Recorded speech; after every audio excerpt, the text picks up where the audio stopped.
এই অনুষ্ঠানে প্রধান অতিথি হিসেবে উপস্থিত আছেন জনাব রামান গোপাল স্যার,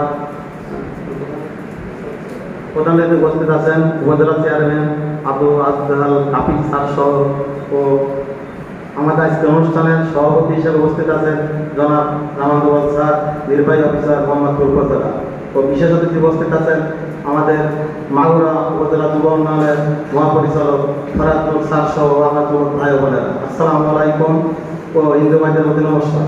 অবশ্য আমি তো কোনো রাজনীতির সাথে জড়িত না, কোথায় একটু কথা বলতে পারবো না, যতটুকু বলি বলবে আপনি মাফ করে দেবেন। আমিও আপনাদের মতো একজন যুবক, যেটা হলো আমি 2011 সালে সম্ভবত আমি বিদেশ থেকে আসি, দুবাইতে ভ্রমণ করে 2007 সালে। 11 সাল থেকে রাষ্ট্রের দিকে এসে যখন আমি ফ্যামিলি কায়দায় চালাইতে হতাশ হয়ে পড়ি, তখন আমি চিন্তা করি এখন কী করো, বিদেশ হতে চলে আসছি, যার মতো কোনো স্কোপ নাই।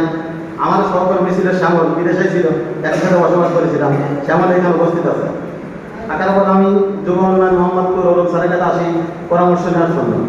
তিনি আমাদের হাতে কলমে প্রশিক্ষণের একটা মতামত দেন। আমি মাগুরা যায় 12 সালে 15ই জানুয়ারি প্রশিক্ষণ শুরু করি। 2012 সাল 15ই জানুয়ারি 3 মাসের প্রশিক্ষণ নিয়ে এসে ওইখানে থেকে প্রশিক্ষণ নিয়েছিলাম। এসে আমি 500 পোলট্রি মুরগিতে শুরু করি আমার ব্যবসা। তখন সম্ভবত মে অথবা জুন মাস শুরু করার পরে ওইখান থেকে আমি কোনো লোকজন রাখছিলাম না। ওইখান থেকে 500 মুরগি থেকে পর্যায়ক্রমে 500 মুরগি থেকে 1000 1500 উঠাই। পরে 13 সালে আমি 1000 লেয়ার মুরগি উঠাই, ডিমের মুরগি যেটা বলে। 1000 থেকে আমার ব্যবসার মূল কর্মকাণ্ড শুরু হয়। ওইখান থেকে আজকে আমি যুব উন্নয়ন হাত ধরে, আমি বলি মোহাম্মদপুর যুব উন্নয়ন একটা মডেল। আর আপনারা যারা খামারে সংযুক্ত আছেন কতটুকু শক্তি জানি না, আমি যেটা বাস্তবতা, যুব উন্নয়ন সর্বক্ষণ আমার পাশে আছে, সর্বক্ষণ এবং যে কোনো সময় ডাক দিলে যুব উন্নয়ন আমি সহযোগিতা পাই।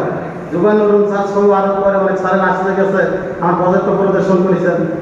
ইতিমধ্যে যুব উন্নয়নের যে উপসচিব স্যার আমাদের এখানে উপস্থিত আছেন, উনি আমার ফার্ম পরিদর্শন করে দেখছেন যে একজন সত্যি নামে দিতেন। এখন বর্তমানে কিন্তু আমি আমার ব্যক্তিগত কায়দায় এই ফার্ম থেকেই যুব উন্নয়ন হাত ধরে কিন্তু প্রায় 8-9 লেয়ার মুরগি আছে, 5000 সোনালি আছে, 15-16টা গরু আছে, মাছের ঘের আছে, সবই কিন্তু আমার নিজস্ব কায়দায় করা। এবং এখান থেকে যুব উন্নয়ন হাত ধরে এই পোলট্রি সেক্টর থেকেই ডেভেলপ হয়ে কিন্তু আমার করা। এবং আমি যে আমার খামারের যে ফিডটা আমি মুরগিরে খাওয়াই, মাছেরে খাওয়াই, এটা কিন্তু কোনো কোম্পানির ব্যক্তিগত ফিডটা, এটা আমি নিজে তৈরি করে ছোট্ট একটা মিল বসাইছি, মিল বসায় নিজে তৈরি করে আমি আমার ফার্মের যে ফিড লাগে আমি নিজেই তৈরি করে খাই।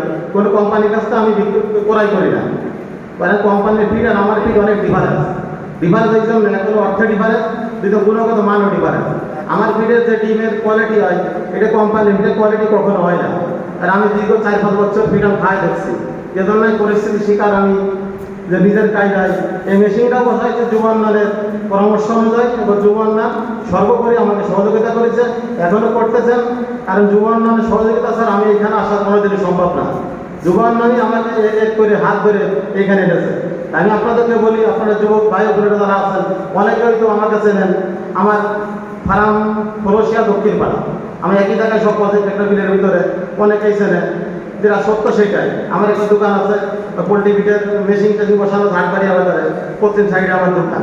আপনারা যদি কোনো ধরনের সহযোগিতা চান, আমি কিন্তু ইতিমধ্যে যুব উন্নয়নের মাধ্যমে ওই চুচুড়ের জাতি কয়েক জায়গা প্রোগ্রাম করেছি, যেটা প্রোগ্রামে কিন্তু আপনাদের, আমি তো প্রোগ্রাম করি আপনাদের সচেতন করার জন্য, আমি কিন্তু প্রোগ্রাম করি আপনাদের ডেভেলপ করার জন্য। আমি কি হয়েছে আজকে 0 থেকে আপনারা দেখবেন, দেখলে পরে কিন্তু ক্ষতি নাই, উৎসাহিত হয়, কনফিডেন্স বাড়ে। এই জন্যই কিন্তু আমি আপনাদেরকে বারবার বলি, আপনারা যদি আমার সেটা আছে দেখেন অ্যাকচুয়ালি আমি কী করেছি।